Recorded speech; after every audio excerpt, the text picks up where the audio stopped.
Welcome back, everyone. Now that we've gone over the basics about objects and data structures in Python, we're going to have an assessment test to quickly check your understanding. So we're going to do a quick overview of your first test in this lecture. And as a reminder, you can download all the notebooks that go along with this course from GitHub or as a zip file from the course overview lecture. So check out those first couple of lectures. We explain how to get all the information, all the notebooks there. And then you have the option of either downloading the notebook and then answering the questions directly in that notebook, or you can just open up the link and then open up your own notebook locally and answer the questions there. So let's very quickly show you how to do this. I'm going to open the GitHub link right now. Okay, so this is what the GitHub page looks like. We've already shown you this before in the early lectures in this course. Come to Python Object Data Structure Basics, and as a reminder, you can click on here and then download zip to download everything as a zip file. You unzip it, you have those notebook files, and then you can use Anaconda Navigator to go to wherever those zip files or those unzipped files were saved. Click on Python Object Data Structure Basics, scroll down here until you get to Assessment Test. Notice there's also a solutions file. In the very next lecture, we'll go through the solutions. So all the tests here that are in notebook form, you can do a self-assessment against the solutions lecture or the solutions notebook.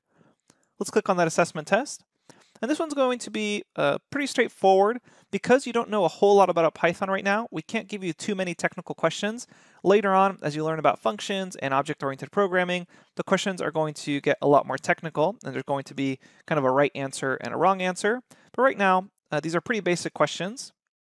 The first one, I just want you to write a brief description of the following object types and data structures that we've learned about: numbers, string, lists, tuples, and dictionaries. This is really just for you to quickly write down, make sure you understand what the differences between a list and a dictionary are, for example, or the differences between a list and a tuple. So as a reminder, you can click on any cell and then change the cell type to Markdown in case you want to write yourself some notes. Up next, we have just a couple of questions about the numbers lectures. So I want you to write an equation that uses multiplication, division, and exponent, addition, and subtraction that when you put it all together is equal to 100.25. So this is just to make sure that you remember all these arithmetic signs. Should be pretty straightforward. And this is just to test your memory. Again, you can just work backwards from 100.25 to actually grab the numbers. That makes that work. Then I want you to answer these three questions without typing any code, and then use code to check your answer. So I want you to see what's the value of this expression, and this expression. So this is testing order of operations, see if you remember that. And then here's an interesting question. What is the actual type? So that's the data type of the result of here. So as a hint, we have an integer being added to a floating point number being added to an integer. So what would the type of that be? Then I want you to find a number's square root as well as its square. So find its square root and then figure out what its square is. So to the power of 2. Okay, then we have strings, and for the given string hello, give an index command that returns the letter E. So you're going to enter your code below right here, so print out E using indexing. Then I want you to reverse the string hello using slicing, so we kind of showed a quick way to do that later on, or earlier in the course I should say. Then given the string hello, give two methods of producing the letter O using indexing. So notice O is the last letter in the string S, so there's two methods of grabbing that last letter.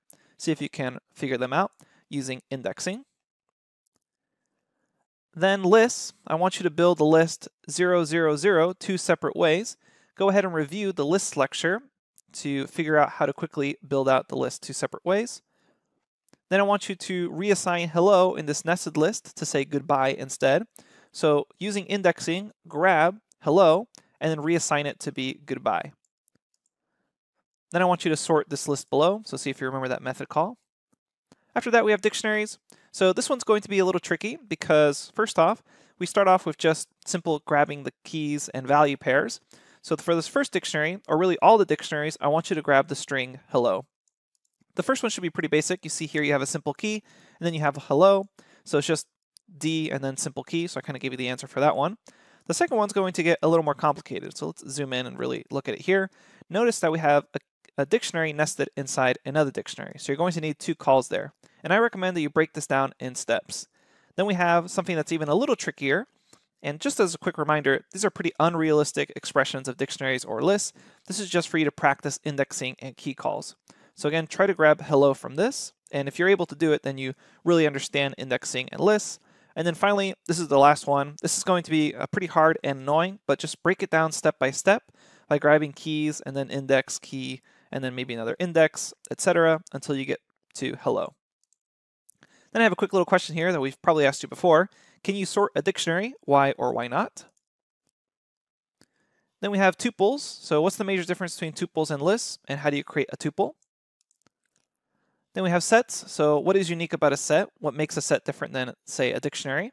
And then I want you to use a set to find the unique values of the list below.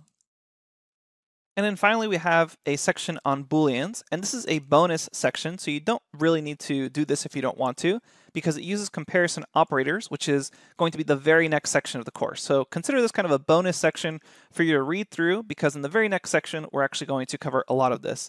But what we see here are operators. So these are comparison operators, the description of the operator, and then an example of the operator. And I want to see if you can kind of teach yourself what these comparison operators are in order to answer what the outputs are here.